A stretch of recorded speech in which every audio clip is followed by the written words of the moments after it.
Doesn't matter how angry I get, this has already happened. I think it's more looking to the future and how can things get better. Brandy Kersey says her son Chris, who's diagnosed with epilepsy and autism, was having a hard time coping with changes at home, and they wanted to get him professional help.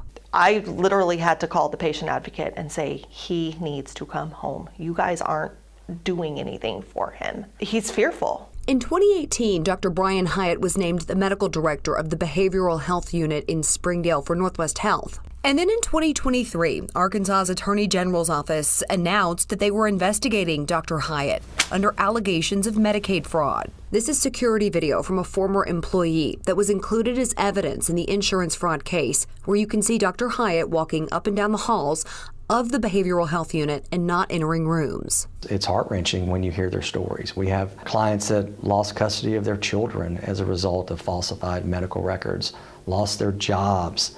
Almost every one of our clients are very fearful of any medical care following their stay at the Northwest Behavioral Health. Matthew Lindsay with Odom Law Firm says that the victims they're representing say they were coerced, abused, threatened, and unable to willingly leave when admitted to the behavioral health unit in Springdale. A lot went there for a reason and to seek help, and they came out much, much worse than they entered. Now for Brandy, when she took her son Chris in for an evaluation, she was told her son would be admitted for about 24 to 48 hours. There was no follow-up, there was no follow-through, except for like the 2-minute phone calls where he's telling me, I don't think I'm taking the right medicine. I don't think I'm getting the right thing. She started to get worried about her son. When I would try to reach back out to a nurse or the doctor or a social worker, I was shut down completely. And after tense conversations with the patient advocate there, Chris was finally released a week later. You know, he's asking for help. If you're not going to help him, let him come home, but at least he's with his family.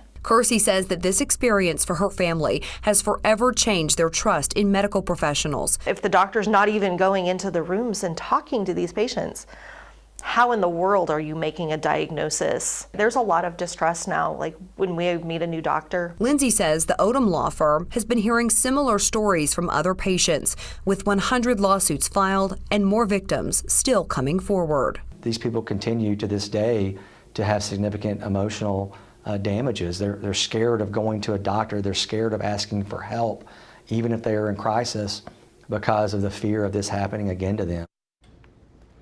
We did reach out to Dr. Hyatt, but did not hear back. Now, a spokeswoman for Northwest Health sent us a statement today saying, quote, "We take very seriously our responsibility to provide a safe environment of care for our patients and our team members. It's not our practice to comment on pending litigation matters." Dr. Hyatt was an independent physician who had previously seen patients at our facility and was independently responsible for the care he provided and billing for that care.